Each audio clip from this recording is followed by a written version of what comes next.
Tonight, Bill, can you?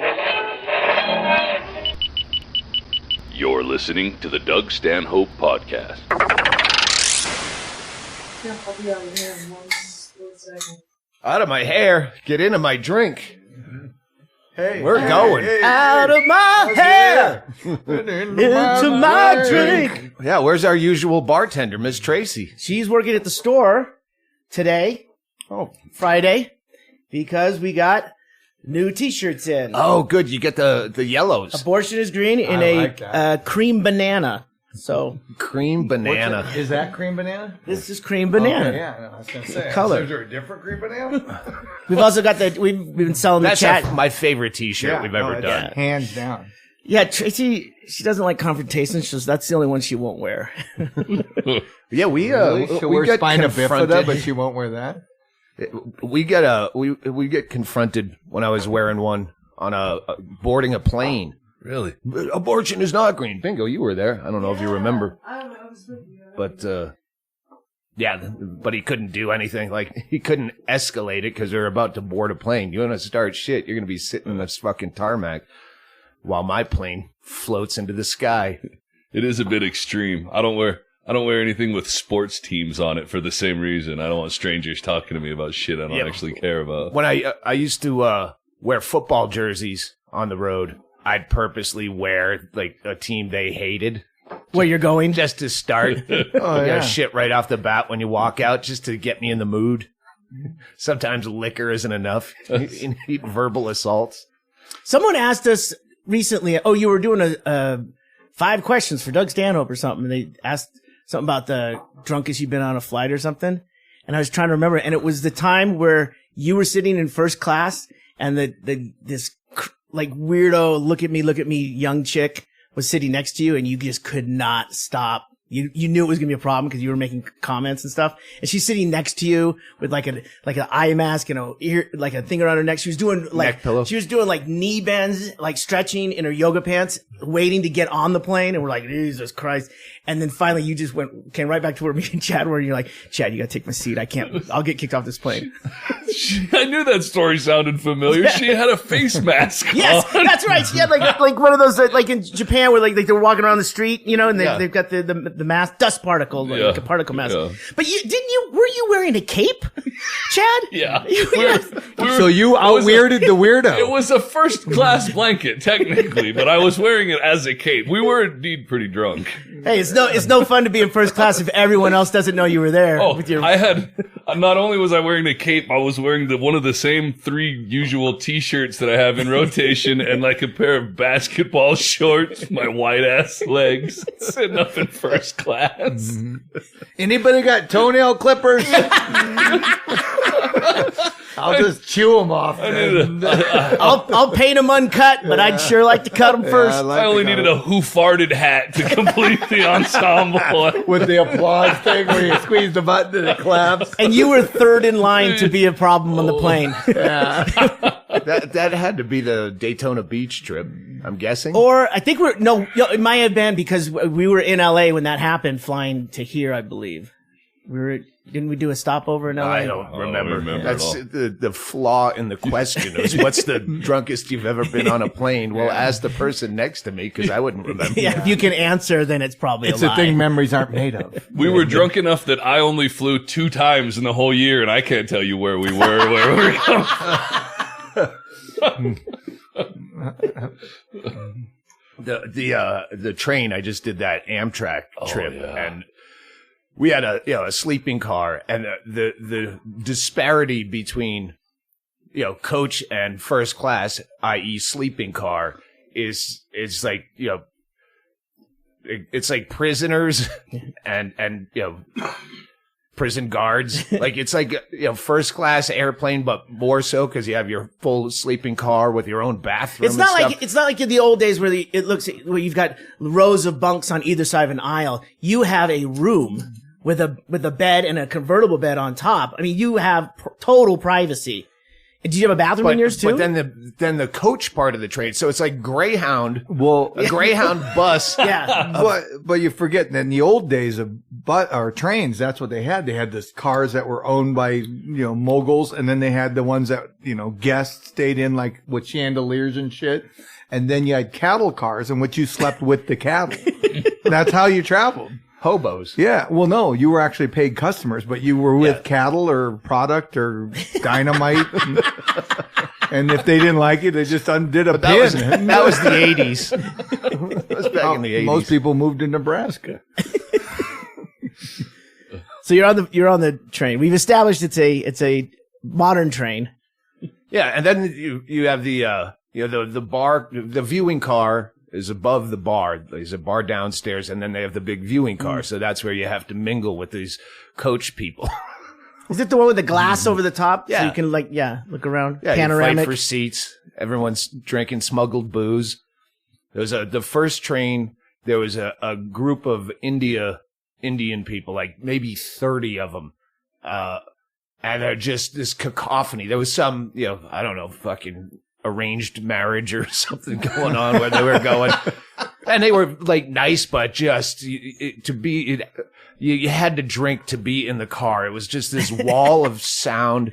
They're from India. They're just happy that they got on a train where they could get a seat. Yeah. They pop They a weren't lot of hanging off the side. Nobody's on the roof of this train. This is nice. Indians pop their bees, so it's very, very Wait, there's an inside to a train? Oh my, this is very nice. But there was one of them that I was calling Uncle Drunky because he's like pounding beers and just kept going from table to table, and everyone was annoyed by him. You could tell. And at one point, I said when he went back down to get more beer, I said something to the people that he was annoying. I go, "Wow, he's pretty hammered, huh?" And they said, "Yeah." However, it came to be, he's not with them. He's not even Indian. He's Indian. He's Native American. I thought he was part of the group. And he's this just drunk leering. He's like talking to 14-year-olds. I'm calling him Uncle Drunky and, asking inappropriate questions. And so when they told me they didn't know him, I fucking went and got, my sheriff? prison guard from the fucking So sleeper all car. Indians don't know each other? All the porters or whatever you call them, like the sleeper car people are fucking really overly nice because, they're getting tipped out at the end. And the porters in the coach section are really like prison guards. They're just fucking angry, like Greyhound bus drivers. Whipping a chair. Because they're not getting tipped out at the end. They're quitting at the end. Yeah. They're selling you protection. I'm just saying, this train can go one way or another. Maybe you don't want to fall off the train. I don't know. So I went and got my guy from the sleeping car and go, "Hey, we got a problem." And we had just stopped, and the guy had gotten off at that stop, so it was too late to. But the fucking Indians loved me after that for protecting them, getting my nice butler to come down. Thank you very much. The next day, "Hey, good morning. Thank you. Nice to see you." They were very sweet. But there's like so many old fucked up people. There was a lady named Gabby Hayes. She was that was the Chicago Silent film star? She could have been. She was old and wobbly and had like the mouth full of tongue that's rolling like a cow and can barely stand, much less on a moving train. So a couple times I got stuck behind her trying to get. She's in the car, like 2 cars down from me, and I'd get stuck behind her. And like, this is going to be a 40-minute walk between 3 train cars because she can't move. And she's like, Can't you just play through like golf? Spread your legs, coming on. That's how I was picturing. I was like, what are you going to go underneath? that's the only way you could because she's got her hand on every seat back trying to maneuver. And I felt bad for her and I was trying to help her out. And I'd stop by her room. "Do you need anything from the dining car?" A case in the joint. But I mean, she was, and I talked to my porter guy and he said it happens commonly where families will dump off like dementia patient family members and just put them on a train all around like forever because they won't know where Cheaper they than a are. nursing home. Yeah, and And you somewhere get they'll 3 meals a day, right? Yep. With In a the dining car. sleeper car. Yeah. Oh, that's brilliant. I like it.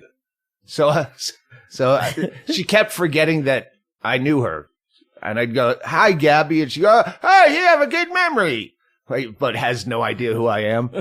She goes, "That's my name, Gabby Hayes," and I'm in the viewing car at this point, and because I fucked up the name, and I thought it was the same name, but I yell, "How could I forget your name? As long as I remember the Butthole Surfers, I'll remember your name." Then everyone's staring. Gibby Haynes? Yes. Yeah. I got it wrong. But nobody on the fucking train knows the Butthole Surfers, much less Gibby Haynes. So they're all just staring at me like, this was when Amish people were on the train. Bingo, where are you, for fuck's sake? Verify these stories. There was a whole bunch of Amish people who were sitting right next to us that are just looking at me like, Yeah, there's no way they know. It's not like it's on their iPod. I don't know if they're Amish or Mennonites. I was talking about when I called Gabby Hayes.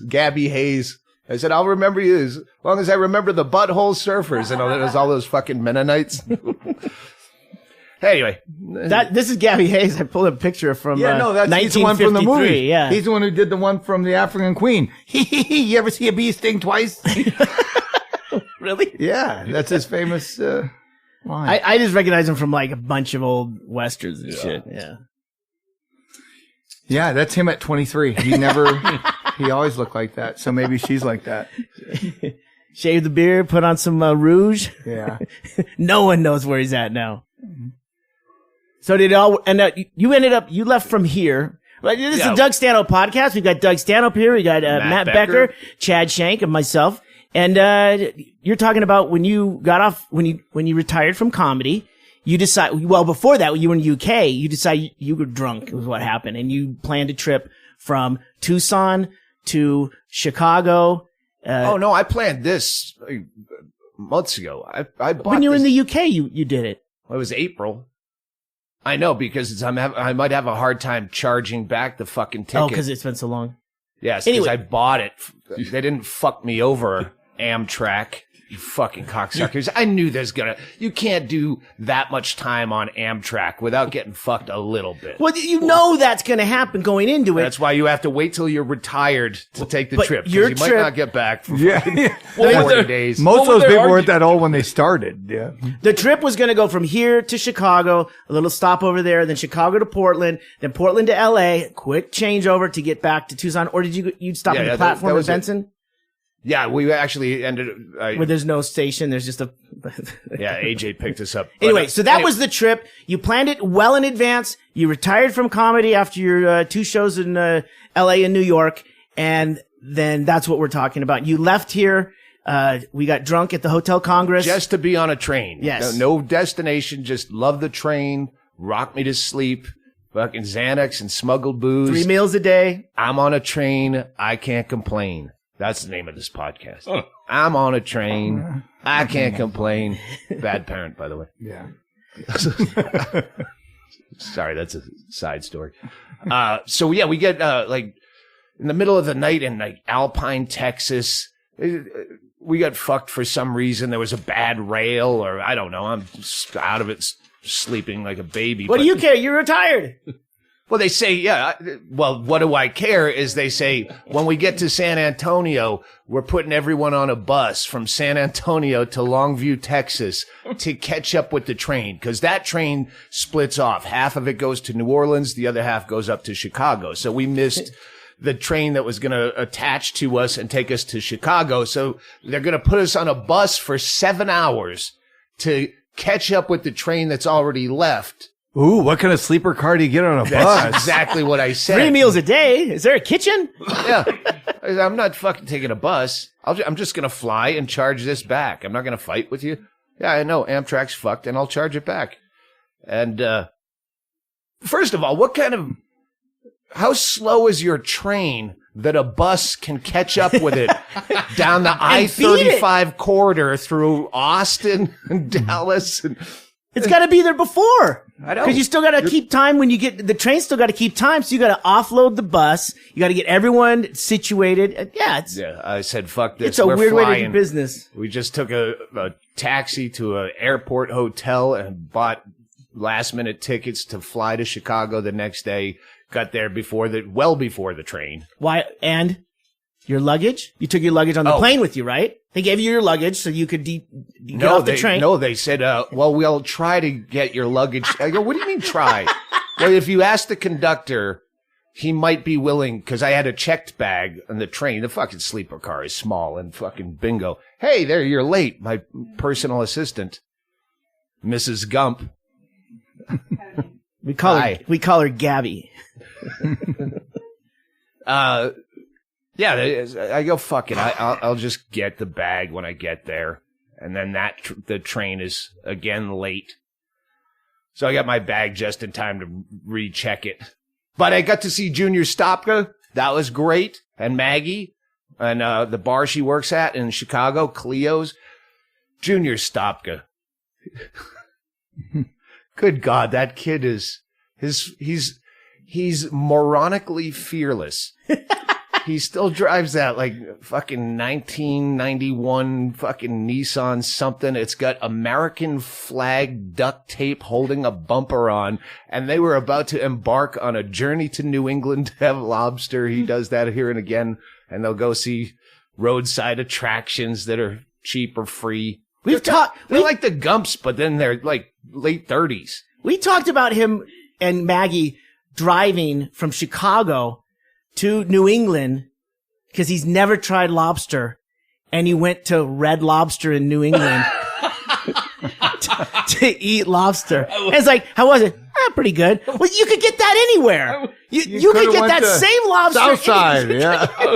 I wouldn't even think there is a Red Lobster in New You think England. it would be illegal to put a red lobster? Run them out of Look, town. there's one area we're not going. We're not going to New England. We're gonna focus on the Rubes in Chicago and then west. It must have been Bingo's coma, because it's the only time I've canceled a gig. That he was supposed to play Boston with me, and I canceled the gig, but I already bought his ticket, and I said, "Hey, you can go. I already got the hotel and the ticket." So he just flew to Boston, stayed in his room, and flew back. He didn't do it. He didn't leave the hotel. Didn't even try the baked beans. I think he might have ate at Legal Seafood in the airport. He ate Southern barbecue in Chicago. But yeah, so they come to meet us at our hotel by the train station, and they get all their shit packed for their trip. And he had to move his car because it's downtown Chicago, and you can't be parked there during. So we all jam into this fucking, just like, I was that guy. I was that kid. We were those kids that would drive a piece of shit car that has little or no chance of making it to your destination, piled with stuff. Yeah, I took a 64, I think it was, Galaxy, the one that had the push button transmission. Yeah. Oh yeah. And Like I a drove Corvair. it to, Wyoming, Rock Springs, Wyoming, because that's where I ended up breaking down because the thing blew out. I'm in the car sitting on the side of the road, and a trooper pulls over and goes, "Hey, what are you doing?" I go, "My engine blew," and it was nighttime, so I just waited till morning, and now the sun's up, and you woke me up. He goes, "Well, there's a big thing of oil back there." I go, "Yeah, that's probably from my car." And he goes, "Well, what are you gonna do with it?" I'm like, it was the weirdest thing. I go, "I don't know. What are you thinking?" Name it? Mop. Yeah. Highway 80, mile marker 65. Yeah, like, Mop boy. Couldn't you go get it for me and bring it back, put it in my car? Because I need it. Yeah. So he tows me to, I get a tow truck because of AAA, thank God. And I tow it to this little Indian hotel. And the guy is a Patel or whatever. And Hotel Motel Mafia. Yeah. And he goes, yeah. I go, because I'm unhooking it there. And he goes, "Are you staying here?" I go, no. My car broke down. I just had somewhere to drop it. So we're dropping it here. He goes, "You can't leave it here." I go, no, I'm not going to leave it here. No, not at all. As I'm taking the license plate off, getting all my shit, pulling the stereo out. No, I would never leave this car here. And then the guy from the garage tells me he can get me a new motor for $1,800, but it's going to take a week to get there. And they can put a new motor in a car in the middle of Rock Springs. So then I go, how do I get out of here? And it turns out the way you get out of there was a handicap bus was the only thing they had for transportation. So I had to sit on a bus with a bunch of people severely handicapped, talk to the driver. And I asked the lady, because I called 911. I said, I'm your newest homeless person. How do I get out of here? And she goes, we've never had this problem before. Everybody who's got broke down stayed. So I end up just leaving the car, fleeing, and I'm with this guy, and I go, what do I have to pay for the bus? He goes, they can't really take money. It's a handicap bus. It's paid for. So I give the guy $20. He goes, hey, keep it. He goes, it was just nice to have somebody to talk to. I have a postcard from Rock Springs. There was a gig there, a triple gig, in the hotel attached to the bar, and they had a shitty gig, and there was a waitress. I remember that I fucked. She had a bullet wound, scar from she'd been shot in the face by her ex-boyfriend, and I found, because I remember sending my mother. I don't know if this is in the book, but I remember sending my mother a postcard. It's called the Lamplighter in Rock Springs, and they had postcards in the motel room. Like, why would you bragging about I'm here? And they used to do that though. Stationary postcards because you proof of life. Yeah, proof of life. You don't have stamps, do you? No.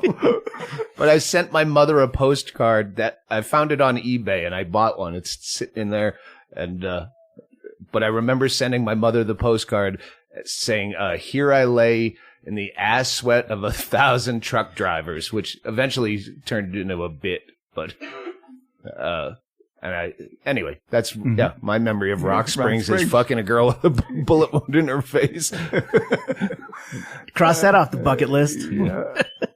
I'll just never. Let's break, and we'll get back to the train after these messages. Didn't you mean to say cocktails? Cocktails. Oh yeah.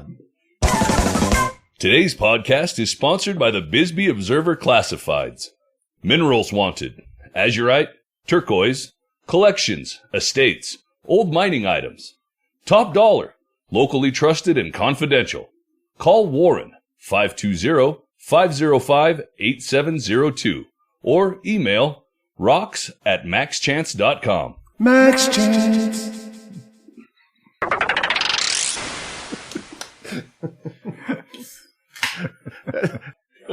I told you I went to that class, a voiceover class, and the guy was asking about, have you introduce yourself and your experience. And I told him I have experience with a couple of audiobooks, and I'm just trying to learn how to do this stuff. And he asked me about the books I read, and I told him, he goes, "Oh, I know Doug Stanhope," because I told him about podcasts. Yeah. And he says, "I know Doug Stanhope. He's friends with Joe Rogan, right?" I go, "Yeah." And he goes, "Yeah, I know. I've met Joe Rogan a few times. I know who Doug Stanhope is." I said, "Okay." And then so a little bit later, we were talking about voices, and he says, "Doug Stanhope does voices, doesn't he?" And I said, "No." He said, "Isn't he the guy with all the puppets?" I said, "Hold on, I'm writing this down so I don't forget." You mean Jeff Dunham? Oh yeah, I mean Jeff Dunham. That happens all the time. That's what I Doug told gets you. confused with Jeff Dunham That's all what the I time. said. I'm sure it's a common mistake. It's common because Jeff Dunham and Joe Rogan hang out a lot. Has Jeff Dunham ever done Joe Rogan's podcast? Fuck, who hasn't done Joe Well, that's the thing is that would Roseanne? be one of those. It would be one of those things where Jeff Dunham would, I wouldn't be surprised if he was on Joe Rogan's podcast, because Joe Rogan, he has a lot of different, a lot of different characters. Yeah, fuck you, Macaulay Culkin. Do you do anything with puppets other than the government? Wait, what was the outcome of that Macaulay Culkin interview? Oh, I watched it, and it's very interesting because he's very weird, but very forthcoming. He wasn't doing like, I'm a Hollywood fucking douche, but he's a weird kid. He never got to be a kid. Wasn't that Michael Jackson's problem? No, Wasn't he friends with him? No, he was friends with him, and Yeah. he defended him till the end, saying, "I don't think he did anything because he slept the over." same thing. And I went, "Maybe you weren't that cute." Yeah. Come on. Macaulay Culkin was never cute. I'm just saying, maybe not. Maybe he wasn't a drinker. He wouldn't, Oh, Jesus yeah. Christ. He was. Doug I found out something about Doug. He cried during was it Home Alone 1 or 2 that you cried? 1. Okay. You fucking think I'm a sissy? Well, it was going to be very embarrassing if it was actually Home Alone 2. It's like, really, dude? I cried at a Simpsons episode after an Ecstasy. Alaska ecstasy bender where there's no serotonin left, and Marge said something that reminded me of my childhood, and I cried. Wow. So yeah, it was one of those things where I was if you're watching Home Alone anyway, it's 'cause, And you're home alone. yeah, and Bingo was there, but that's kind of alone sometimes. He was in that movie Party Monster, and I don't know if it ever That was the one that brought watching his it. career down Was the it good? down the shitter. No, that's the one that he couldn't get any movie work after that. So you do one, and then that's how you what? Party Monster. Doug He just had- said it's really good, and you said it ruined his I'm fucking saying career. I read his history thing, and it said that Party Monster is the one that stopped his career, where nobody would hire him after that because it lost money. Yet he had made him a fortune. Well, I don't know. Look it up. I think aging lost his Yeah. Well, career. it did. Father Time took. He should sue Father Time. Hit me in the head, make me stay this way forever. Well, his band too. Remember his band? Oh It was a God. parody band, and they played. Where'd they play? At his home base, New York or whatever, and they did all right. Then they went to other venues out of the city, Yeah. and they got booed off stage. He got pissed and walked off. Has He was there- playing a kazoo. He had a little trombone kazoo. So I look it up. This is what it is recent because I looked up. Becky go, "What are you looking at?" And she looks over and sees I'm looking up trombone kazoos on Amazon. She goes, "Never mind." Like, what? I'm just checking the price. For Becker, since he's purged everything from when he moved from Alaska here, it's like being caught looking at porn. He has to quickly bring porn on the screen so he's not looking up gadgets and knickknacks and free things. It's like phantom pain. I reach down for my kazoo and I go, "It's not there."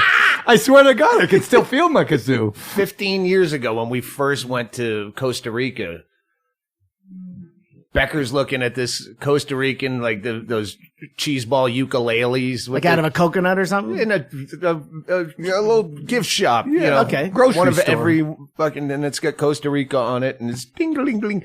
And he's playing with it, and she goes, "No. Matthew, no." Oh, yeah. And then she turns to me, "If you buy it for him, I'll fucking kill you." But I did end up with it. You have to understand that Wait. Becker's a fucking hoarder No. far beyond my dimensions. No, I'm a collector. And again, my stuff doesn't sell on eBay because I would never sell it. Price isn't right. But if you remember right, we did get maracas. We did buy the thing. Oh, and I we bought did. it. No, do you remember we bought maracas too? We bought and something else, tambourine. And that's when we went to the other bar. And remember they had the band playing and we started playing and they threw us out because we were upstaging the band. This is what happened to Macaulay Culkin. At the monkey bar. Yeah, we went to the monkey bar. We're playing the Not instruments. much of a band if a tambourine and a maraca can outband the band. Yeah, they were. But there was no pissed. tiny, whatever you're just Trombone talking about. kazoo? little trombone Trombone kazoo. kazoo. But yeah, but they really were pissed. Has there ever been I'm gonna, like, a Kevin Costner had a band, and I don't know, fucking Russell Crowe, No, maybe. fucking Bruce Willis. Bruto. Bruce Willis? Yeah. But have any of them, Ever gone on to like, do anything? Hollywood Vampires is different because they're all stars. Right. So- Dennis Quaid's band is playing in Tombstone Well, this fucking- month. Yeah, Carlos Mencia just played at fucking the Air Force base or whatever, the Army base. Fort Huachuca. Huachuca. Started to become an entertainment. We were district. we were gonna go. I don't know if we ever talked about this on a podcast, No, we but haven't. Carlos Mencia was playing at the Army base 25 miles away for $15 a head, and we were gonna all go and crash it, and we were gonna make a party bus out of it. But then we thought, oh, we'd have to sit through Carlos Mencia. The joke stops as soon as it starts. Do you want to sit up front? It's a painful punchline. Yeah. We want to see like what's doing. Go check it out and then see who's opening, see what's going on. But then it'd be like, gotta leave. It was actually the Right the when the opener- headliner goes on, it looks like you're there just to gaslight him One or something. was Eddie Murphy's kid, wasn't it? Huh? one of his openers? Yeah, his opener was. Oh, I have no idea. Yeah, I think it was like Eddie Or was it Murphy's Chris kid. Rock's brother? Chris Rock's brother. Yeah, that's who it was. That's what it was. I've heard he's actually funny. Yeah, but he was second fiddle on this show. So Yeah. Whoever's bringing in the $15. yeah, plus free drink. Oh, that's right. Yeah, they had a free drink You get too. a free drink. And So you're 15 like, bucks to get I in. was going to pay 15 for a drink anyway. I'm sure it was a well attended and a fun show. Keep bringing comedy to Fort Huachuca. Let's get back to the train. All right, bend over. We did. Our plan was, because when you're in the dining car, you get the sleeper car, you get 3 meals a day, and even if you're not hungry, you go, because that's 3 things Social you can do in hour. a day on a train. But they make you sit with other people, so we were making Assigned seating and they switch it up. Yeah, our plan was to every meal have a different lie of what we do and Nice. where we're going or why we're going there or something. But for the most part, no one talked to us. The first people we sat with were Japanese. It was a mother and daughter. Perfect. with very, very limited English. And so just trying to order off the menu because the fucking waiter was a dick and didn't try to accommodate helping them. Like, what do you want? It's like, just tell me. Just learn English right now. Right now. Like hurry. they're fucking with them. Like Hurry. she's trying to torture the staff. Yeah. Just knock off your shit and tell me what you want. Well, I call Hennigan because Hennigan Oh my is God, fluent no in Japanese. fucking way. Hennigan's also retired. Since I'm retired, he's retired until I unretire. And he's drunk in Vegas going, I'm on holiday. Why are you bothering me? I go, listen, we're sitting at dinner with the Japanese people and they don't have English and the waiter's being a dick. So if they have any more problems, can I call you? And he's like, yeah, as he should. And I said, will you just text me something in Japanese that I can show them that says if you have any... How fun would that no, be? it doesn't go the way you think. I know. I'm just thinking, how fun would that be if we had that power? Missed opportunity. God for damn it! How Hennigan. come we don't know Japanese? So he... Wait, how is he gonna type Japanese? He does. He does all the time. Change your Well, font. why couldn't you just translate it on your phone? Well, he Google said... Translate does the he's- same thing. he's That's what not- he's doing. You don't need Hennigan. He's You not got Google brilliant. Translate. You know, these retirees just Hey, throwing Doug, their money around. Doug, Google Translate doesn't go on holiday. It's available 24/7. I don't It need was in these your things. pocket. And most of my life, I don't need to translate anything into Japanese. But he did. He translated the message, and I handed him the phone, all happy and proud of myself. And they go, oh, no, we're Chinese. Well, they look Japanese. Where's Fung when you need him? Feng Shui, our friend was out this week. It was a pleasure to have you, Feng Shui, if you're listening to this podcast. It's not his real name. His name is Feng Chao. Fang. But we call him Feng Shui because it's was Fang. easier to... It's Fang. F-E-N-G. I remember that guy a little bit. Yeah, Fang. he was a sweetheart. Yeah, nice kid. Stanhope's on the train helping Chinese people order food. He's stopping by to check on Gabby Hayes. Yeah. He's rescuing old people in hotels. I think for his retirement, he's just going to be a white trash knight. Walk around. Or a candy striper. Or a candy striper. There was one lady, I was in the Amtrak bar ambassador. car, and I was just getting shit to bring back to my room. It's morning. I need a fucking gin and tonic. I don't drink gin and tonic, but I'm going to mix change it up. You're known to mix it it's up. morning. And I'm waiting for the bar. I'm still restocking. Hold on. It'll be just 2 minutes. 15 minutes later, I'm still standing there. The line is growing behind me. So he gets my order. Then there's another infirmed old woman beside me. She's next. And he goes, I'll get you. Can you help her take this? Because it's obvious she's going to have a problem bringing her fucking hot dog and a Coke or whatever she had. Coffee. She had coffee, hot coffee. And he puts both of our orders in one of those boxes, Yeah. like a baseball game box. Can you help her take this to wherever she's going? And I'm like, yeah, but if I get the fucking booze shakes and I'm, Are you drinking your drink while you're carrying? no, but it's open. The tonic, he opens it to make it even more of a liability. Hot coffee, all the other shit. She has a water. It's an unwieldy box on a moving train, and she's walking at a snail's pace. And the more I'm getting the booze shakes, it's just like when I had that fucking panic attack crossing the Mississippi driving, and I'm like, take the wheel. I'm fucking freaking out. And I'm shaking this box, and I'm going to dump hot coffee all over this old woman's back. And she just keeps going car to car to car. And I'm like, and each time she touches a headrest, I think this is her seat because she does it that slowly. She doesn't duck in. And the more I'm thinking I'm going to drop this box, the more I'm shaking, thinking I'm going to drop the box. And I'm like, this is fucking... We get through the dining car, and this is the other end of the train, and there's only one more car left, and there's no dinner going on. So the waiters are just sitting around, and it's empty.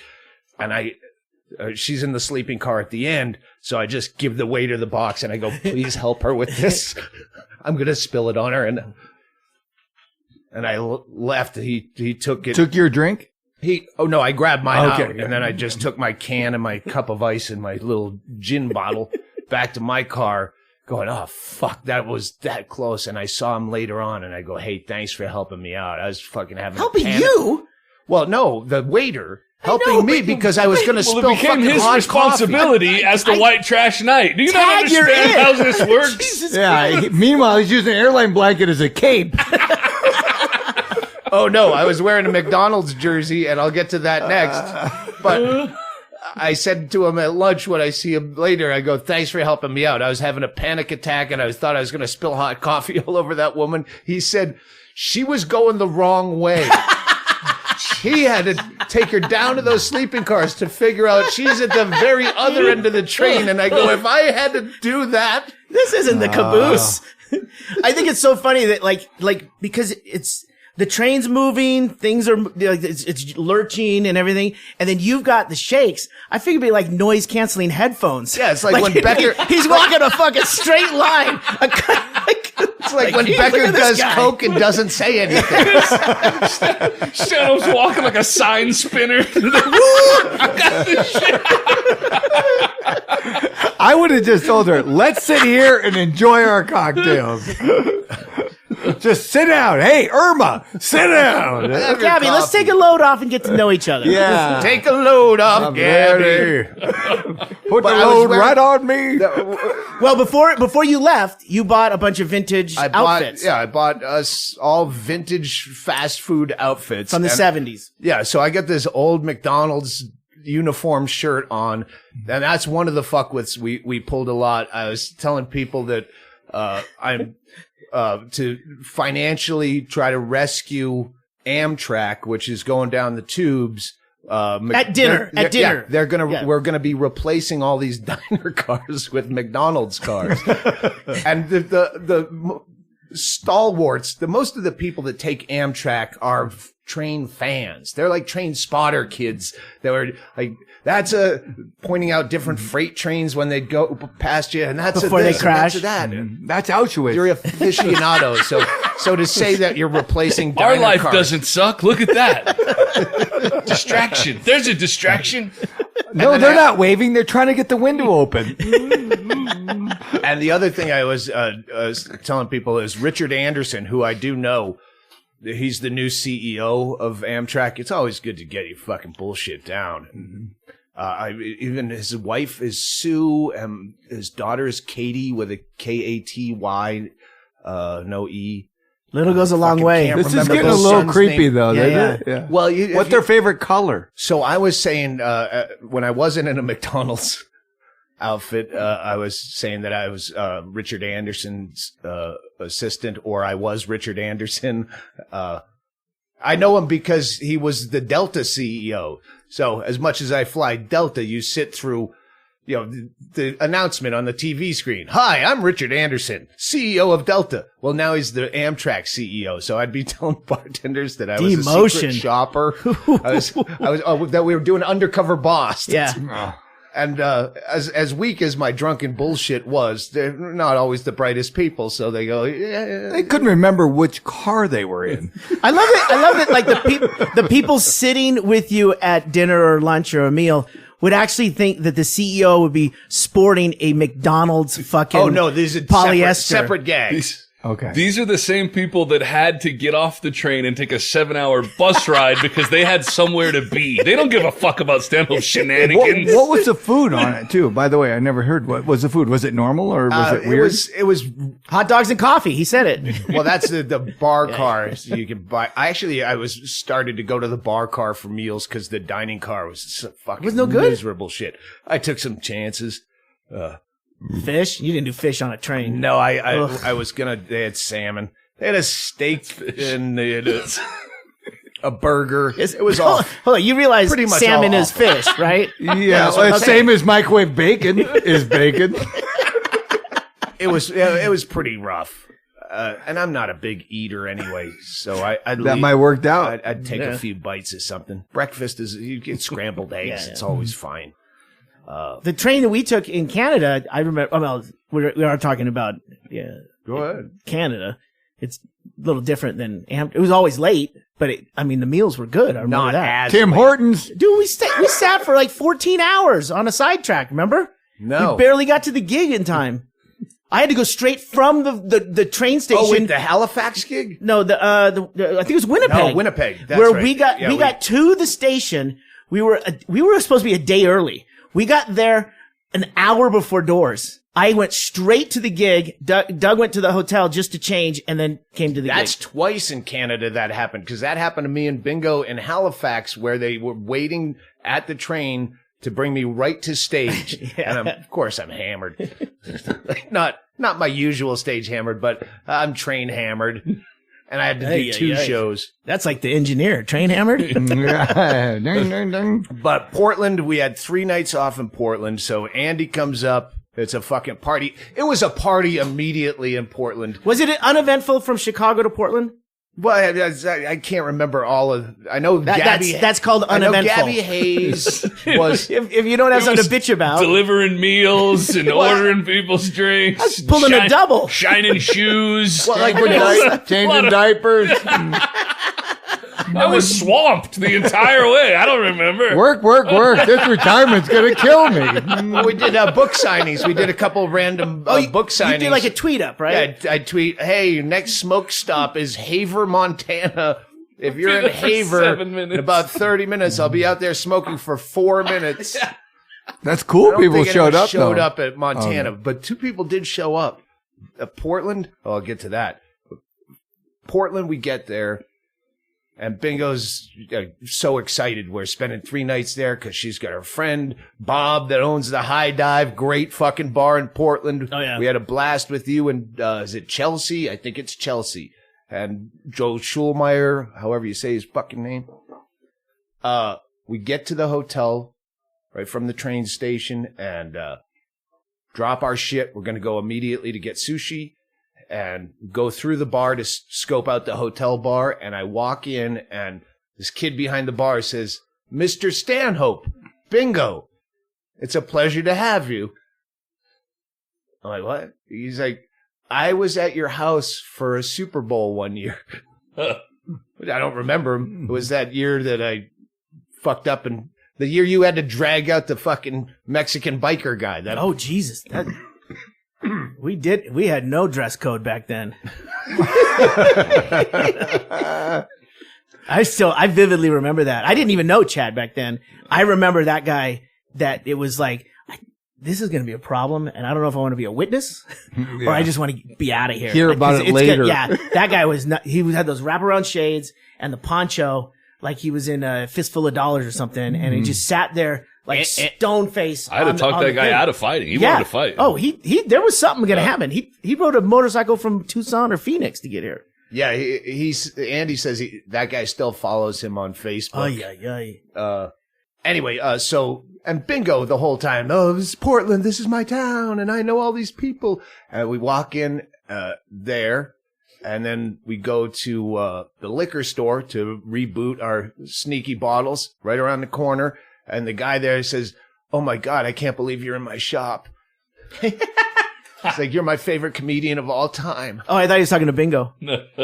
And then we go to Subway, right, half a block away, and the guy from the bar next door walks in. It's like 1 PM, and he walks in and he goes, "Hey, I don't want to bother you, but you're my favorite comedian of all time, and if I could buy you a drink next door, I work next door, the Virginia Cafe, JJ." Oh no, not JJ. JJ is the first guy.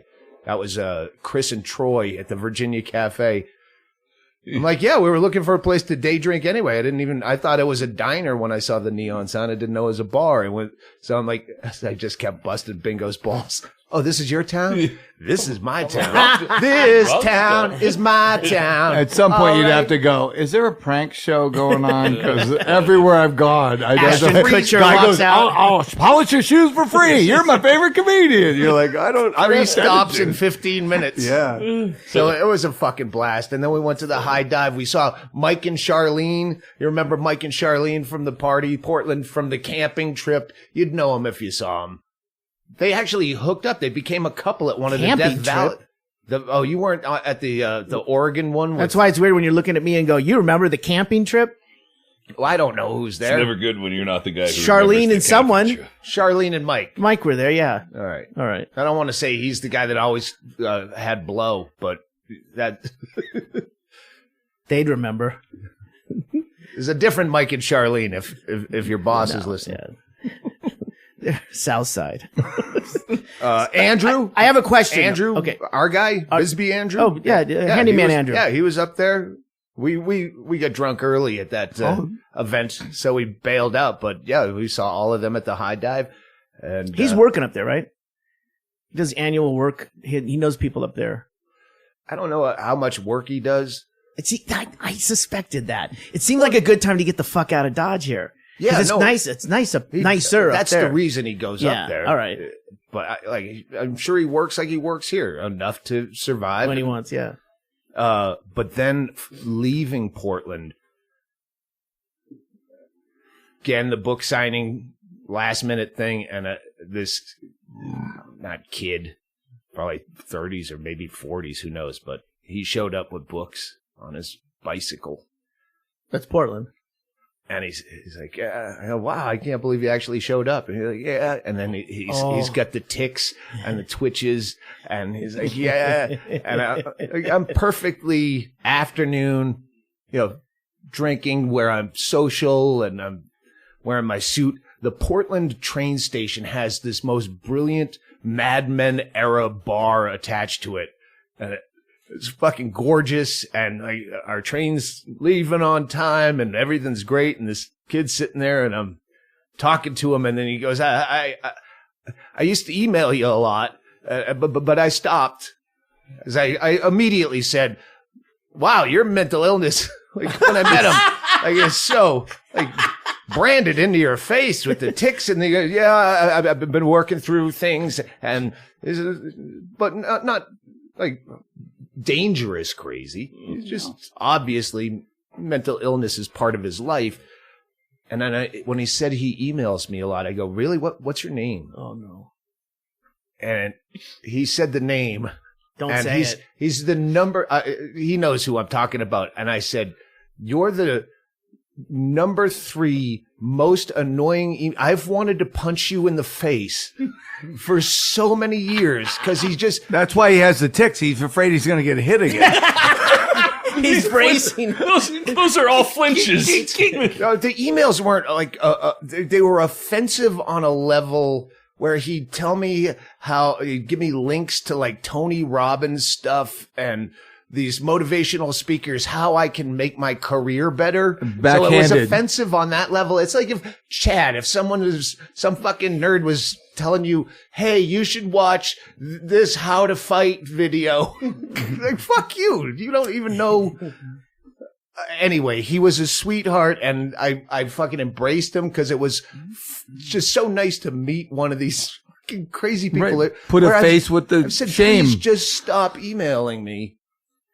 And he said, well, I stopped and now I just emailed Chaille. And then I tell Chaille about Nate. Chaille had I bleep that. I'm not fucking putting it out there. What? Right now, I have 444 unopened emails from this guy. When it gets since March. when he gets 1,000, I'm making it spam. I just want to see if he can hit it. No, but My number one is about 1,800 emails I got wow. from that crazy Christmas woman. morning, we should open all of them. I've not read one. They just and it's it's. It's part of my day. It's part of my day Yeah. putting those into a folder that I will never touch. That's my respond crazies folder. I got my very first completely unintelligible email the other day, and I think you were copied on it, but it was the first one that somebody put me in there. I get a new one, so I was like, I'm going that's to write a- it down because I'm not going to say it. None of that even makes sense. What is that? Well, I just Is it? Yeah. Is it that? I think so. Yeah. Yeah. I get that fucking guy. sometimes Johnny Depp just wants to reach out. Listen, it makes me feel better about my own.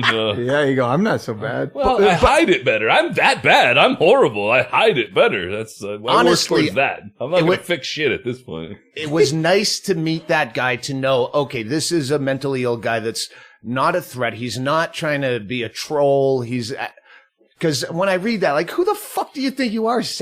Oh yeah, fucking Anthony Robbins, and this is how you get healthy, and like, I'm not like, ugh. But That's why I don't engage. But you're on his to-do list. Do you understand that? He gets up and goes, make my bed, take my meds, and get a hold of Chaille.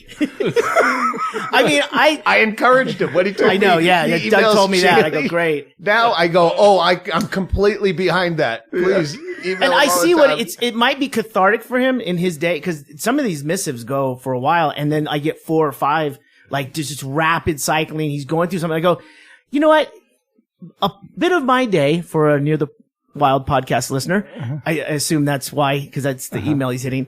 I go, it's just me hitting save. I'm not reading them, but I think he might be getting something out of being able to do that, and we're that desperate for listeners.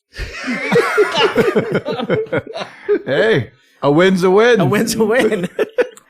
Yeah, there's a couple others, but won't talk about them. Doug, I have a question. Yeah, Um, good, because I don't have. there's a thing now I call the Stanhope rule. When they read the pre-flight announcements, when they run the video or whatever, where you're not allowed to bring your own. They just started doing this. They say it's illegal to bring your own liquor and to consume it on a plane. I call take it credit for that. Yeah, I call it Doug Stanhope rule, and it's because you've been so drunk they figured out they didn't serve you. I've been so forthcoming in how to do this. Even in the Yes. book, I have this is how to fly drunk, like little You page. even said, I'm going to fuck this up by saying it. And- you did. And they even, on one flight we were on, didn't do the no smoking announcement, but did do, because I Oh, that's also right. have a bit about. I was on that flight. Yeah, it was a bit about why do they still have this non-smoking announcement? Do you ever get on a city bus and they say, remember, according to federal regulations, colored people can sit wherever they want? Like it's, Is that true? and then But you've never been to San Antonio on a train, because then you'd be on a bus. The question is, how do you find the sneaky bottles work on the train? Is there any kind of, is there any mention or the last train from Portland to, the third the leg. last leg? They said, oh no, if you're in a sleeping car, you can do that. But they'd make it fucking prison announcements. They even have what is the equivalent of an Amtrak Sky Club in Chicago, the Metropolitan Lounge. If you have a sleeper car, you can go in there, and they have basically nothing. They have coffee and some soft drinks. And then they're making the announcement, all right, if you're going on the Portland train, it doesn't matter if you have a sleeping car. There's no food until dinner. I know it's a 2:00 train, but there won't be lunch. I don't care if the train's at 2:00, 3:00, 5:00. There's no food until dinner. Just screaming at you. He didn't say 4 o'clock. Did you And say then you 4 get on the o'clock? I didn't hear train. 4 o'clock. We get on the train, and it's at 2:30, and they go, okay, we'll now be taking reservations for lunch. After this berating. when you first told me about this, my first response was, "Why do you want to do that? That sounds horrible." And you said, "Well, but I'm getting a car." So? And then the first tweet I see, "We're getting an airplane. We're not going to ride the bus for 7 hours." And then you tweeted back. Well, because you told Amtrak, and Amtrak tweeted you. We appreciate you being so patient. They with this jeeped him. situation." They jeeped him. Publicly, they went, "Is there anything we can do?" And then privately, they went, "Go fuck yourself. You want to fly? Fly." Well, they said. Oh, sorry, Mr. Stanhope. You had such an inconvenience. What would you like to say? And then they get on the thing. Wait, that's when they tweeted. They said, "Get back to us at the end of your trip." Because I said I'm on a 10-day thing, and they go, "Well, get back to us at the end of the trip." So after the bus, There could be more problems coming up. Oh, We I want call- one customer service. Yeah, call. why Start a list, motherfucker. Yeah, why We're put gonna all tell these you right now. Wait. That's exactly because when I'm on the 800 number, 1-800 USA Rail, feel free to call them. I said, because I'm just going to charge this back on my card because I'm not taking this leg, at least, partially I should. And she goes, "Just, get back to us at the end of your trip." And I go, "So what you're saying basically is, I'm probably going to have more problems over the next 8 days. Start a tab." And she laughed and said, "Yep." Oh no. Because the last leg, or the leg from Portland to LA, we have an hour between when we're supposed to get in LA and the train leaves from LA to Tucson. And I know Amtrak's never been that Close. punctual. So I'm like, we're not going to make this fucking train. And I'm talking to Cindy from Amtrak, fucking fantastic lady. And I said, "There's no way we're making this LA train." She's like, "Yeah, probably not." I've never seen it in my everyone- 23 years. That was when you You might make it if you hit the other train. you called me because we were in at the Bretchels in L.A.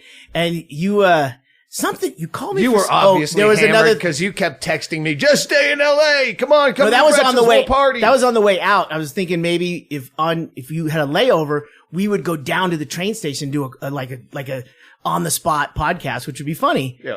But then I thought, wait a minute. We don't have to do that. He's gonna miss it. They're gonna fucking miss it, and then we'll go pick him up, and then he'll just spend the night here, and then we'll do it. Turns out it didn't work that way, and you were worried that you weren't gonna make it, and I figured But you don't want to book a hotel. No. that you can't get a refund. So we're like, fuck it, we'll just wing it, and whatever happens, happens. That was the whole point of doing the train trip. We know we're gonna get fucked, but on this trip, I was getting a little showy after meeting the email stalker guy, and then having some afternoon cocktails, and then I think it was Eugene, Oregon, where I did a book signing thing where a guy showed up, and I'm signing books. I'm wearing my weird suit again, and I'm signing books outside of the train while I'm smoking, and then people are asking questions, and I got, "Oh, you have a book? And can I look?" And then people are looking it up. And by the next morning, everyone on the fucking Amtrak staff knows who the fuck I am. And then, Still no bingo. Were you rubbing that in her face? No. Well, people knew bingo. I'm just kidding. Yeah, but I did rub everything in her face. Of course. It's vacation. She stands out. Everyone loves her hair. I bet you had a lot of opportunities to go, "There's your boyfriend" on the Amtrak. Here, smell. Hey, I always do that. smell Brandon my Walsh. smell my fame. Smell my fame. I love that Becker did 2 fingers. Smell my fame. That's 2 fingers, dude. So that afternoon, evening, the guy, 2 cars, sleeping cars down from me with his wife and kid or kids. I don't know if he had more than one in there. He's going to Sierra Vista, and he knows who I am, and he stopped by my room. "I still can't believe I'm on the same train." Like, yeah. Get up for breakfast. Now I'm not so showy, and I don't want to be known. Surly. So I sit down, another Asian mother, child. Don't think. guess at which Were you less nationality. presumptuous this time? I hope. Could have been Filipino. And I'm a single, so it's a 4-top. So they're on one side and I'm on the other side on the window. And then the wife of that guy sits down and I'm got a book in my face. Hey, by the way, let me plug the books I read on the train. Artie Lang's book. It's about fucking gambling. Wanna Bet, I think it's called. Yeah. A book I have to finish is called Insane, about the mass incarceration of mentally ill people in prisons. And I stopped reading that because it was really not vacation material, but I'll get back to it. It's fucking very important, but yeah, that's a downer. And Justine Bateman's book, Fame, is fucking brilliant. Anyway. It's something. It's called Fame. No, Fame, and then something. There's another part of it. It's about the reality of being famous in this day and age. And Tracy's reading it right now. It's so good. Yeah, but we'll plug. It doesn't come out till October. Pre-order it on Amazon. So yeah, we'll plug the shit out of it then. So hold on a second. Okay, let me get back to this. But look at this. There's L.A. Station, right? That's L.A. Station. Look at Portland. Yeah. How fucking beautiful that train station is. Well, LA Union Station is fucking gorgeous too. It's in the movies all the time. I'm just saying, look at how regal Portland Station is. I remember being at that station. Yeah, I'm going Portland, LA. Yeah. That's the only leg I'm doing. Nonstop. Well, that's it. Nonstop. That's a relative term. We've done that leg a bunch of times and I don't remember any of them. I remember once with cocaine in the family sleeper that it's the bottom floor where it goes. Yeah. So you have both windows. You have a full. We were going to a gig, and we barely made the train in Portland and you left your fucking toothbrush at the hotel, and they sent it. You called and they sent it. We were going to Fullerton.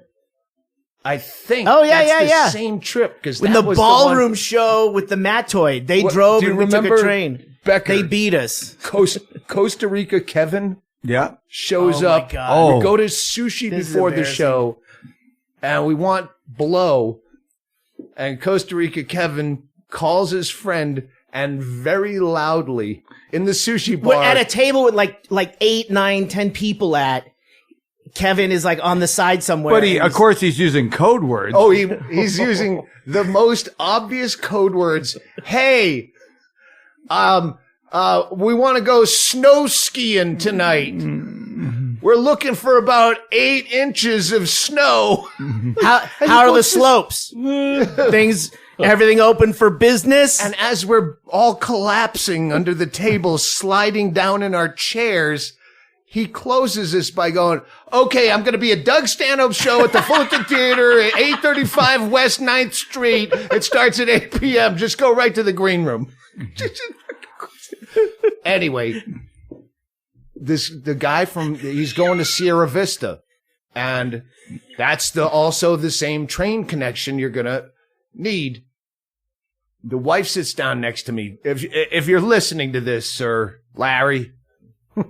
Don't listen to this, Larry. My name is Larry. It was just an honest moment where the wife sat down next to me at breakfast, and I have my face in a book. I have Don't Talk to Me and Hangover reeking out of every pore. And she immediately talks to the Asian people across. And she goes, we're on a train. I think she said they were coming from Alaska, and because my son is a Make-A-Wish Foundation kid and he's afraid of flying, which is like bait, like that. Yeah, what's he afraid he's going to die? He's afraid of flying. Doesn't he know what's coming up? The point is, they did not know enough English to know what Make-A-Wish Foundation is. I do. I'm not going to get involved in this conversation at 8:30 in the fucking morning. Drunk, I would definitely be asking questions. You got a lot more food to deliver. But then we stop at a smoke break somewhere halfway back to L.A., and I'm talking to Cindy, my train car lady, and I ask, hey, what's up with the Make-A-Wish? That's a and she goes, yeah, if you're listening to this, it's going to be really fucking bad, but. For who? The people that were on that train. Because, that's when they'd listen to my podcast is because, hey, we're just on a train with, that guy. Let's listen to his podcast about the train. Catch up. Yeah. What's this guy about? Like, all due respect, our car lady says, yeah, at first I thought it was the mother. Oh my God. And I go, no, Make-A-Wish is only up to 18 years old. But then I had the epiphany. If they have a Make-A-Wish Foundation kid on the train, they're going to hold that other train because they're on my train that I have to make the connection. Yeah. And they held that fucking train. And I'm like, oh my God. It was one of those times where I fist pumped for all the wrong reasons. Oh, Make-A-Wish Foundation, we're going to make a train. And something about that kid. Yeah. Talk about misconnections. So we made the train. Everybody some won, lovely though. That's a lady, great story. It was like 10 o'clock at night, and some lovely lady was waiting at the LA train with a bottle of booze and stuff and mixers and grapefruit juice. And Or the Make-A-Wish kid. I'm sorry. I wrote your name down somewhere, lady, but that was... Drank all the Make-A-Wish kids' booze. CBD oil and bandages and a helmet. How do you not remember her name? That's She the one you did- remember. That's the one you should remember. You got Gabby Hayes. You got... You had 7 butlers on the train, and you remember all them. Well, Gabby Hayes, I remember because I fucking embarrassed myself by calling her a butthole surfer across the fucking giant viewing car full of Amish folks. All right. So 2 times I tried to keep my phone off as much as I could. I'd turn it on to tweet the Haver, Montana book signing. But for the most part, I wasn't fucking no Twitter, no news, or not reading it at least. I'd post and then fucking bail. And it was so nice. The 2 times my phone blew up, once was someone put on a local Bisbee Facebook page a photoshopped Doug Stanhope for mayor signs because our elections are coming up. So the streets are loaded with signs, and they photoshopped a giant one of mine in 2 different locations. So my phone, I turn it on, and then bip, bip, bip, bip, bip, bip, bip, bip, bip, bip. Yeah. Are you really? Is this true? Is it like what? And then Chaille told me it was all photoshopped, so I ignored that. And the other time was James Inman. Fucking call me! It's an emergency! We'll get into that after this break, because I gotta piss and have cocktails! Hey, you fucking losers. Are you sitting here on a Sunday morning drinking Bloody Marys like we are? Your Bloody Mary sucks, because you're not using Teocetes. Bland food, hemorrhoids, erectile dysfunction, hangover, lonely, bored, allergies. Ask your server if agua chiltepine is right for you. Agua chiltepine is made by our friends Nurse Betty and bartender Cedric right here in Bisbee. Cook with it, use it as a mixer, drink it straight. Clear out your fucking colon. It's fucking fire water that makes the perfect Bloody Mary. I don't drink a Bloody Mary unless it's got Teocetes, TOTIOCEDDY.com. Write it down, asshole. I'll pause. TIOTO, which means uncle in Spanish. Build the wall. SETI, SE. Oh, C-E. Cedric. It's fucking the Teocetes. It's TIOCEDDY.com. And yeah, you're going to be the only one on your block that has it. And you're going to be the only one on your block that can make a perfect Bloody Mary. Go eat shit. Did you just end that with "go eat shit"? Yeah, I closed it with "go eat shit" because I was going to say "go fuck yourself," but then fucking Bill Burr coined a term that everybody says, but then, Bill Burr said that. No, everyone fucking said that. Bill Burr ever say Teocetes.com? No, because he doesn't drink a Bloody Mary because he's worried about his liver and his kids. Fuck him. Go fuck Bill Burr. That's my new catchphrase.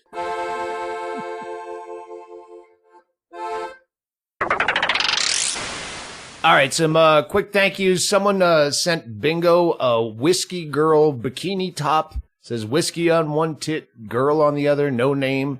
She loves it. She says thank you. I'm sure there's a million other thank yous. What do you have? Well, when we were gone, Bill Nash from Nash Guitars sent some cash to Chad. Absolutely. Thank you, Bill. Some more stolen Bibles and some Nash Guitar t-shirts and stickers. And he sent me a book called 72 Raisins by someone by the name of Nikki, Nikki Nash. I don't know anything about it. I haven't started reading it yet, but I might be. Oh, by the way, might be his daughter. I guess, Nash. What?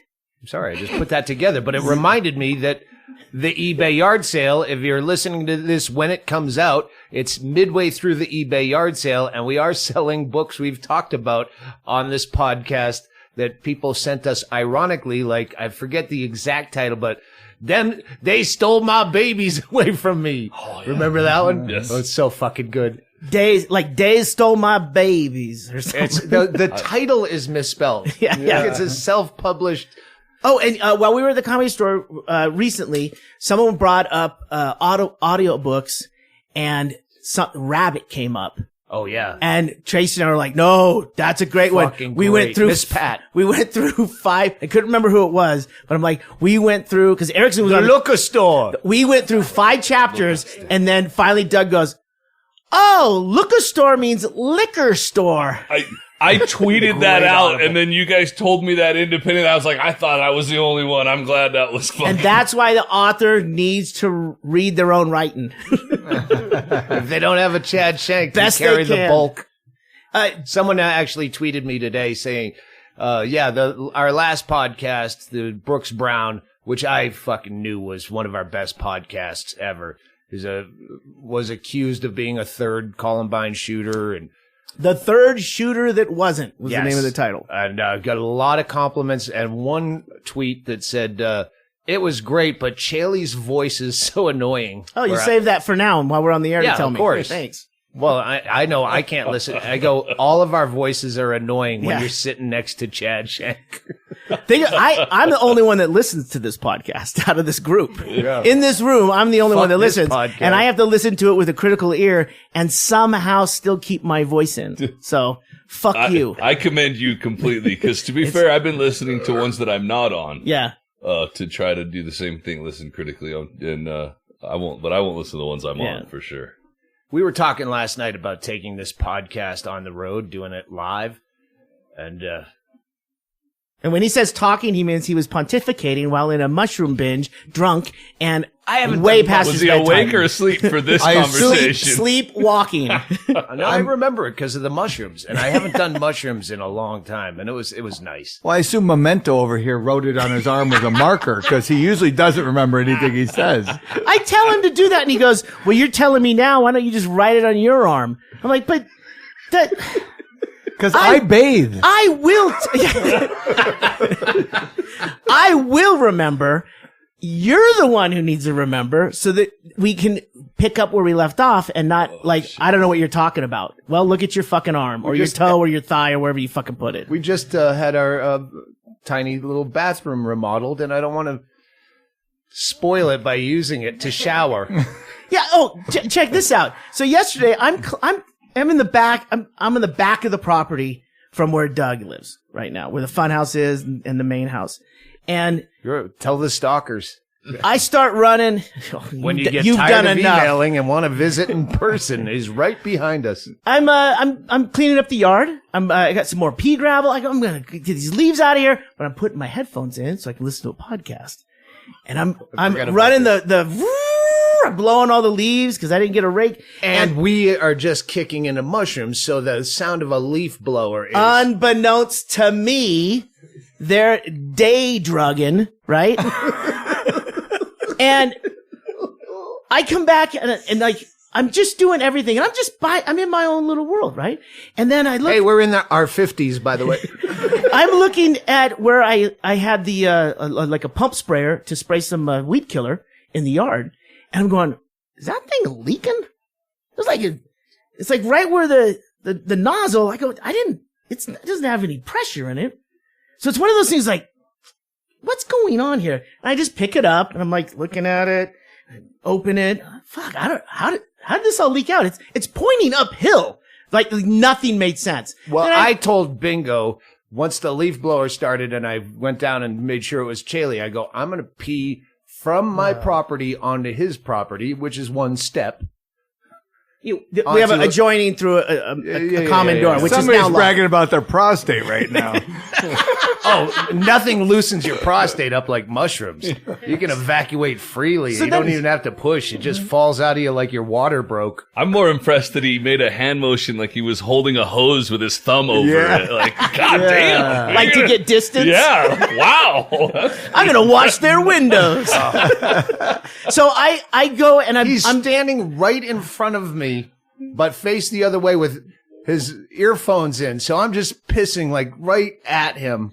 it could be hitting my leg and I wouldn't know it because I had long pants on, and I'm still wondering as I'm spraying this thing, like, this thing must be broken, but it's working fine now. And then Doug finally calls me and goes like, what the fuck are you doing?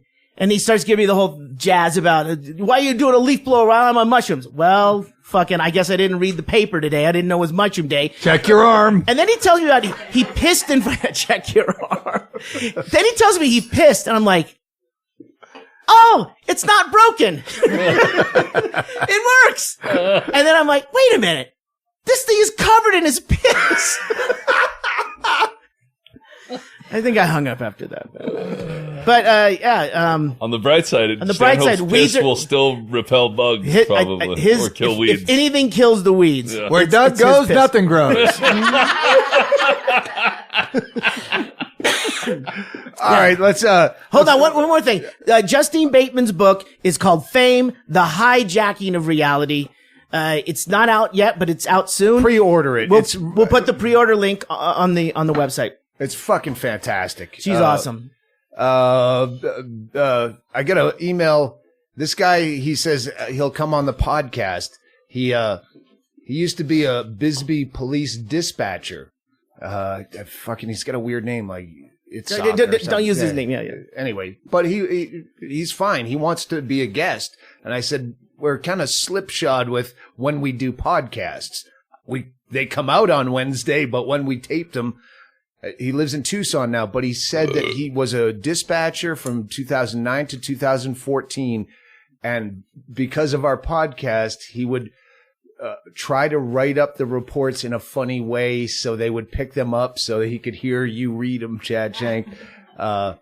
He's got some fun stories. So hopefully we'll get him on a podcast at some point. I said, next time you're in Bisbee anyway, he lives in Tucson, but he says he comes back down.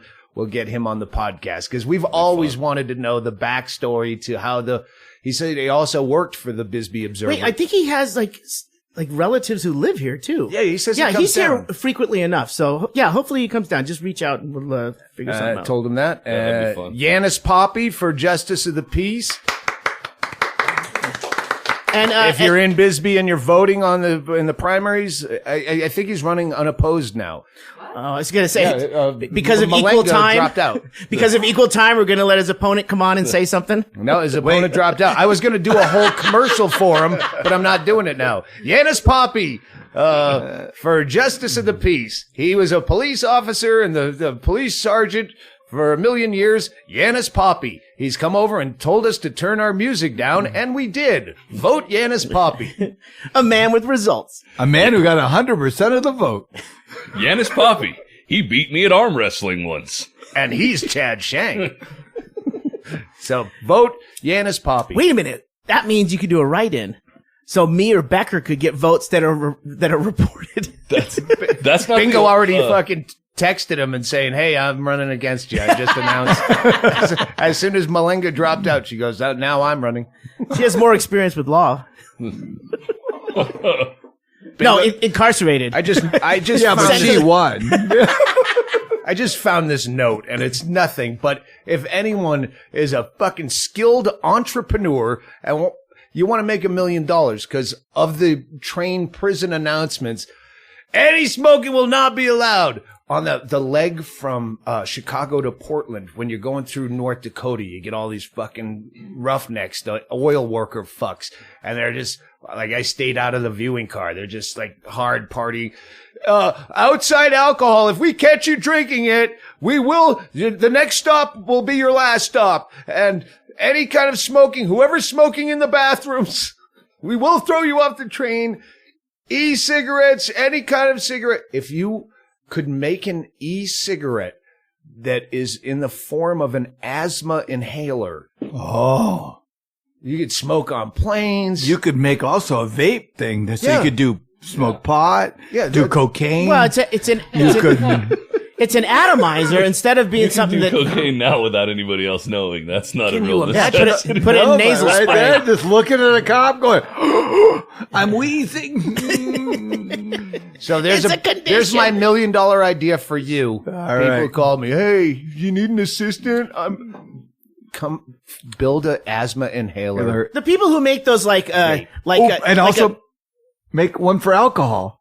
well, They can't take it when you go into a venue, but you could have 4 asthma inhalers and you're bringing 4 shots into a concert where they charge you $9 for a beer. it seems like those people that make those like Heidi places in an aerosol can. Mm-hmm. This would be right. Like they should have a team that is R&D in this already. Yeah, they this should be. should They be a should thing. always have ideas on how to sneak something somewhere in like a spray and starch container. Smoking a nicotine patch.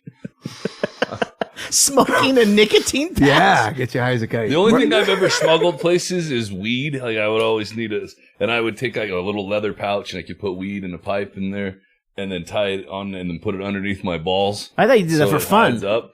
Well, just now I'm just imagining how much more weed I could smuggle somewhere. I'm beginning to think it doesn't smell like skunk at all. Smells like your balls. Someone just asked me about coming here with weed, and I go, no, that's not the problem. It's leaving Bisbee. How do you? I don't smoke weed, so I never got a problem. The only time we're ever going to get pulled over is when we're smearing weed oil on the car to try and get pulled over. How do you get through with the dog through the checkpoints? I think the dogs are looking for people who aren't white, probably. I think those are Mexican sniffing dogs is what I don't even think they're looking for drugs. They really should have a I jacket. think they're Oh looking no, for Andy people. got busted. I've heard of Did he people. at the border? I've said this on the podcast before. People tell me not to, but I usually will have weed with You'll me. have it in one of those containers. I tweeted one time with the hashtag white privilege because the dog started barking at me and the guy smacked it on the head and told it to be nice. I was like, oh, here's the time. I'm going to be in trouble. No, only thing I do is I'll usually just take a couple of joints with me. Yeah. And I put them in those airtight snap containers. like an old film container. that Well, they snaps. have specific joint holders now, Grandpa. That you can. That's right. Who would know what a film container is? What's film? It builds up on your teeth. Airtight Yeah, sealed container. And then again, I think they're looking for big quantities, and then you keep it in your pocket. Because the only thing I've ever seen is them search a vehicle. They'll have you move off to the side, and although again, it doesn't happen to me. They don't usually do ball searches on the side of the road. Searching your person takes a different level of interrogation. and a smaller dog. do you really want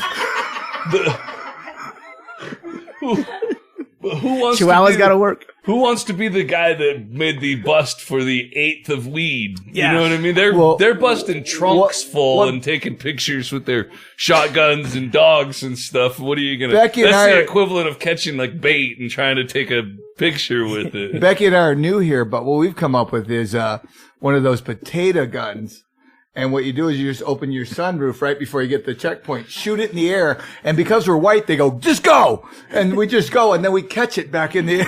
Oh, the little sunroof. army man with the parachute. Yeah, it just goes back down, lands Speedball. right in. Yeah. The trick is to get to land through the sunroof. Yeah. That's the game. They usually just call me sir when I drive through there, so it's not a problem. I'm more offended at the big apparatus of infrared cameras that scans your face when you go through it. Do you ever open an umbrella in the car right when it does it? I have to have all of my rights violated completely. I do a thing where I put my hand, like right when we get up to it, I put my hand on the steering wheel at the top, at the 12 position, and like I'm looking at the cameras and I can't see him because my forearms are in the way, and that looks so much more suspicious than carrying a pound of weed. I've thought about doing things to fuck with it, but then I remember I have weed in my pocket and I'm that's just right, trying to yeah. get through. So That's true. I'm golden. I should just put on a fucking Ronald Reagan mask. What? Take it off when they ask me, but absolutely, there's nothing against wearing a ski mask when you go through that portion of the Border Patrol. Yeah. What's your question? I'll take it off for the live guy up here. Yeah, he's going. Yeah. boy, Chilly. it's chilly, right? Chilly, isn't it? Monsoon. The air is kicking my ass. All right, this is going to be a part. We're going to have to do a two-parter. You got one in you? Yeah. We'll do it. We'll do the second because Chad has fucking amazing stories, and this has already gone like an hour and fucking 20 minutes or Yeah. something. I don't know. It's long. So Well, I don't have an amazing story. Don't intro me like that. Well, I didn't. we got to He get did. to the James Inman. I've already. I'll teased intro it. that story, but I'm more intrigued because you guys are going to tell me what's going on there. This is 'cause the I don't have a cliffhanger of all clue. cliffhangers. Yeah. Well, No, the next one will be because we don't know what the fuck's gonna happen. oh, I know what's going to happen. Tell me. Chad, I'm tuning in. Chad fell apart. Oh, Yeah. all right. I'll tell that story too. Okay. Hey, thank you for listening, and please support. Buy some merch. Fuck up the eBay yard. No, don't fuck up the eBay yard sale, you fucking drunk asshole. Don't be the A lot dick. of cool stuff. Yeah, a lot of cool stuff. And Bingo's book is out on Audible. Bingo. Let me out. Yeah, let me out on Audible. Thanks for listening.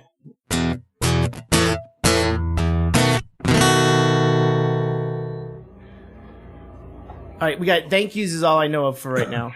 Oh wait, are we going into it? Yeah, well, We're at one podcast right now. Do you want to throw it to a part two? We'll see how it goes. We're at the end of one podcast now. Do you What's one podcast? An hour? want 44 plus we had 25 before. So yeah, we're over an hour right now. All right. All right, what? So if we throw to a part two, or do you just want to do a long podcast? My idea was on Wednesdays, put out two. If it goes this long, what are you looking at me like that? You're now for? You did that last asking. You're night. now asking me. I'm listening. I'm to asking you. for a quorum. You're asking asking me what you now think. If what we- my opinion is when last night you told me what we're going to do. So I'm a little confused. Well, there right was, now would there be was where an in between where I was talking in my sleep. you were also on mushrooms. Did you hear about that? Oh, what? How do you sleep? He was Last telling night, me how to edit the podcast last night in I his was sleep. yelling at James Inman and him in my sleep, and Bingo's just sitting there watching me yell at him about how to edit the podcast and yelling at James Inman. Once again, basically watching Doug get in a fist fight and not doing anything. She should have been recording. I go, just call me. I won't pick up She said and it was very voicemail lengthy it. I want to hear how detailed. I should be doing better at this job. Listen, what we should do is come back and do thank yous and go, we got too much to talk about. Part 2 coming up, and then throw it. All right, And, and then just save the no music unless it's Yeah. it's someone licensed through us, because I'm starting to see people, because we put stuff on YouTube. I'm seeing people getting shut down for copyright. That's the first one that'll happen. It's your channel that'll get shut We down. can plug people that we found though. I What? found a cool Talking band. about killing someone? I found a cool band on YouTube. No, we can't do anything unless. No, not to play it, just Oh. to say it, Yeah. to recommend it. Yeah, sure. Thank you for writing a good song. Yeah, several of them. I like. Shall we? Yeah, we're ready.